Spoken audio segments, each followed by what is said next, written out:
Hi friends, welcome to Hanu media. నేను మీ Vasu. Social మీడియాలో trend అవుతుంది, అలాగే సోషల్ మీడియాని షేక్ చేస్తుంది, సోషల్ మీడియాని మిక్సీలో పెట్టి కూడా ఆడేస్తుంది. ఏంటో టాపిక్ అనుకుంటున్నారా? ఏం లేదు, అంటే పక్కోడి జీవితంలోకి తొంగి చూస్తే అది వేరే వినేవాడికి చాలా మజా వస్తుంది కదా. సో ఇలాంటి టాపిక్ ఎందుకు వచ్చిందంటే ఈరోజు మన మధ్య the great none another astrologist మన వేణుస్వామి గారి గురించి. ఈ వేణుస్వామి గారు ఏం చేశారంటే, మీకు తెలిసిందే, సమంత ఆర్ నాగ చైతన్య వీళ్ళిద్దరూ విడిపోతారని ఈయన బహిర్గంగానే చెప్పారు. సో అలాగే అన్నట్టు కాలక్రమేణా వాళ్ళు విడిపోయారు. ఇదంతా జరిగిపోయిన గతం కథ.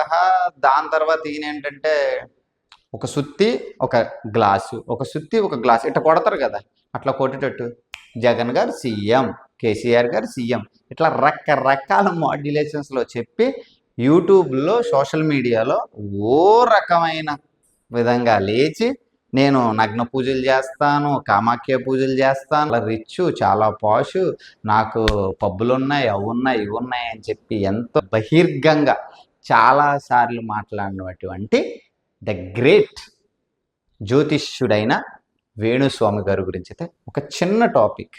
సార్, మన దాకా వస్తేనే కానీ నొప్పి ఏంటో తెలియదా సార్? ఈ పాయింట్ ఎందుకంటే, మీ దాకా అని ఎందుకన్నానంటే, ఈరోజు మీరు ఒక వీడియో అయితే రిలీజ్ చేశారు. ఫస్ట్ ఆఫ్ ఆల్ మీరు అందరూ ఆ వీడియోని అయితే వాచ్ చేయండి. ఓం నమో వెంకటేశాయ. నన్ను జర్నలిస్టు మూర్తి గారు 2017లో మహా టీవీలో ఉన్నప్పుడు నా మీద దాడి చేయడం ప్రారంభించినారు.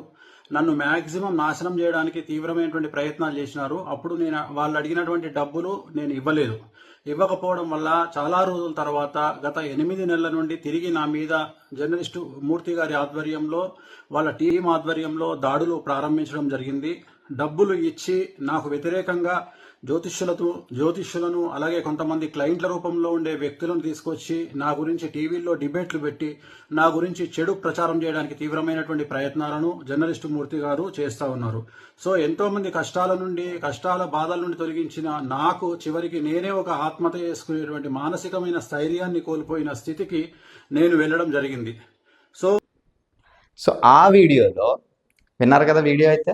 సో ఆయన ఏమంటున్నారు, సో నేను చాలా డిప్రెషన్కి లోనయ్యాను, నేను ఆత్మహత్య చేసుకుందాం అనుకున్నాను, నాకు చావే శరణ్యం అని మీ వైఫ్ గారు మాట్లాడుతున్నారు. అలాగే జర్నలిస్ట్ మూర్తి గారు మిమ్మల్ని ఏదో ఒక 5 కోట్లు అడిగినట్టు, మీ బంగారం మొత్తం అమ్మినా అందులో 5% డబ్బులు, మీ కూతురు బంగారం అమ్మినా 5% కలెక్ట్ అని మీ ఆవిడ గారు చెప్పినట్టు ఒక వీడియో అయితే మీరు రిలీజ్ చేశారు కదా సార్. సార్ మీకు దాన్ని ఏమంటారు, పబ్బులు ఉన్నాయని మీరే చెప్పారు. ఒక పబ్బు అమ్మితే 5 కోట్లు ఇవ్వచ్చేమో. సో డబ్బుల విషయం పక్కన పెడదాం. ఆయన మిమ్మల్ని అడిగారా, మీరు ఆయన్ని అడిగారా, మీ మధ్య లాలజీ ఏంటి అన్నది పక్కన పెడితే ఒక స్టేట్ అవేర్నెస్ క్వశ్చన్ సార్. ఆత్మహత్య శరణం అన్నారు కదా, ఇప్పుడు ఒక కలుసున్న మొగుడు పిల్లల్ని మీరు విడిపోతున్నారు, మీరు ఇంకా కలిస్తే బతకలేరు అని చెప్పారు కదా, మీరు చెప్పారు ఏదైతే వాళ్ళు విడిపోతే మీరు బాగా బతుకుతారంట. సార్, ఒక ప్రేమించో లేకపోతే ఒక పెద్దలు కుదిర్చిన వివాహం చేసుకున్న ఏదైతే జంట ఉందో, ఆ జంట నువ్వు విడిపోతే చాలా బాగా ఉంటావు అని చెప్పినప్పుడు ఆ జంట ఎంత బాధపడి ఉంటుంది సార్. అలాగే వీడు చచ్చిపోతాడు అంటే, మీ ఫేమ్ కోసం వీడు చచ్చిపోతాడని చెప్పినప్పుడు ఒకవేళ ఆడు బతుకుతాడా చచ్చిపోతాడంటే దైవేచ్ఛ, మీరే దేవుడు అయిపోయి ఆడు చచ్చిపోతాడు అని చెప్పి మీరు డిసైడ్ చేసినప్పుడు, ఇన్ కేస్ నిజంగా ఆడే చనిపోబోయే వ్యక్తి అని తెలిసినప్పుడు ఆ చావులో మనశ్శాంతి ఎక్కడ ఉంటుంది సార్? ఆడికి నేను చచ్చిపోతున్నాను, నా కుటుంబం బాధ ఉండదా? సరే, ఈరోజు ఈ బాధ మీరు పడితే, ఈరోజు ఈ బాధ మీరు అనుభవిస్తే మీకు నొప్పి తెలుస్తుంది. మరి మీరు చెప్పే జ్యోతిష్యానికి దాన్ని నమ్ముకొని మీకు లక్షలాది రూపాయలు డబ్బులు పోసి మిమ్మల్ని ఎంత బాగా డబ్బులు జల్లి మీరు పూజల్లో ఏదో పొడిసేస్తారని చెప్పి మీకు డబ్బులు కట్టి ఈరోజు రోడ్డు మీదకి వచ్చి, అరే నాకేమీ లేదు, నేనేం నమ్ముకున్నాను, నేను శూన్యమైపోయానని మూర్తి గారు ఇంటర్వ్యూకి వచ్చి చెప్తున్నా కొందరు జనాల మాటలు వినాలా? లేదు అంటే మీరు బ్రాహ్మణే కదా సార్, మీకు తెలిసే ఉంటుంది కర్మఫలం అనేది ఎక్కడికి వెళ్ళదు, మన దగ్గరే ఉంటుందని. సో ఈరోజు ఆ కర్మఫలమే మిమ్మల్ని కొట్టడానికి వచ్చిందేమో. కర్మనైతే ఎవడో తప్పించుకుని వెళ్ళలేదు. అది ఎవడి వల్ల కూడా కాదు. అది సాధ్యం కాని పని.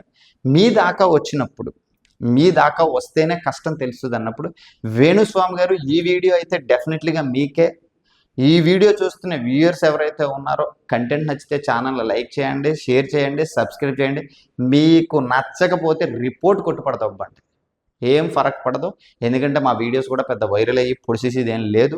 కానీ టాపిక్ ఏంటంటే పెయిన్ టాపిక్ అండి. ఇక్కడ మీ కష్టం మాత్రమే మీకు కనపడినప్పుడు, మీ నొప్పి మాత్రమే మీకు కనపడ్డప్పుడు, మిమ్మల్ని డిపెండ్ అయ్యి మీరేదో పొడుస్తారు, మీరేదో పూజలు చేస్తారు, మీరేదో తోపు తురుముకాలని చెప్పి మిమ్మల్ని నమ్ముకున్నప్పుడు, ఈ పెయిన్ అనేది మమ్మల్ని వదలకుండా మీకు డబ్బులు కట్టినోడు ఎంత నరకయాతన అనుభవించుంటాడో మీరు ఆలోచించారా?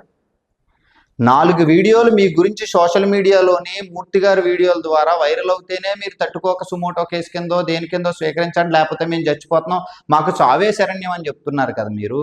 మరి అదే మీరు పూజలు చేసి నీకెందుకే నీ జాతకం మారిపోయింది, నువ్వు నెక్స్ట్ తురుముకానని చెప్పినాక ఆ బొక్క ఏ జాతకం మారక ఆడక్కడే పడేసినప్పుడు, ఆడ అప్పు తెచ్చి మీకు ఒక 5 లక్షలు 10 లక్షలు ఇచ్చి పూజ చేశాను, రేపు నుంచి దేవుడు వచ్చిన పక్కలో కూర్చుని పోతాడు, నేనే తోపు తురుముకాను అనుకున్నప్పుడు, ఇంక ఏ బొక్క లేదనుకున్నాడు ఆడు మీ దగ్గర మీకు డబ్బులు కట్టినాడు ఆత్మహత్యలు చేసుకోవడానికి ఎల్లుంటాడు కూడా. ఎవడో జరిగే ఉంటాయి కదా.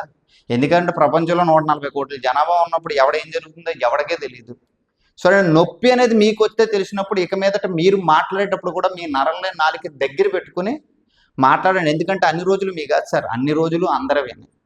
సో ప్లీజ్ వ్యూయర్స్, ఇలాంటి పూజలు చేస్తాను, మీ దరిద్రాన్ని పోగొడతానంటే మన దరిద్రం ఎప్పుడు మన నెత్తి మీద ఉంటుంది. మన దరిద్రానికి ఫస్ట్ బ్లండర్ మిస్టేక్ ఎవడంటే మన దరిద్రానికి కారకులు మనమే. మన దగ్గర కరెక్ట్ లేవు. ఎందుకనంటే 100 రూపాయలు వచ్చింది అనుకో 1000 రూపాయలు బిల్డప్ దొబ్బుతాం, 1000 రూపాయలు వచ్చింది అనుకో 1,00,000 రూపాయలు బిల్డప్ దొబ్బుతాం, 1,00,000 వచ్చింది అనుకో 1,00,00,000 రూపాయలు బిల్డప్ దొబ్బడం మన యాటిట్యూడ్. అది హ్యూమన్ యాటిట్యూడ్. ఎవరైతే బిల్డప్ దొబ్బరో వాళ్ళు మంచి స్థాయికి వెళ్తారు, చాలా బాగా నిలబడతారు, చాలా బాగా గొప్పగా చెప్పుకుంటారు వాళ్ళ గురించి కూడా. ఈ నిలబడిన వాళ్ళు ఎవరైతే ఉన్నారో ఆ దేవుడి పేరు చెప్పి ఈ దేవుడి పేరు చెప్పి సర్వం నాకిచ్చే వ్యక్తులు ఎవరైతే ఉంటారో అందులో మరి మనం ఇప్పుడు ఎవరి గురించి మాట్లాడుకుంటున్నాం అది మీకు కూడా తెలుసు. ఈ కంటెంట్ మీకు నచ్చితే లైక్ చేయండి, షేర్ చేయండి, సబ్స్క్రైబ్ చేయండి. ఈ కంటెంట్ మీకు నచ్చకపోతే మీకు నచ్చింది చేయండి. Thank you so much. Bye.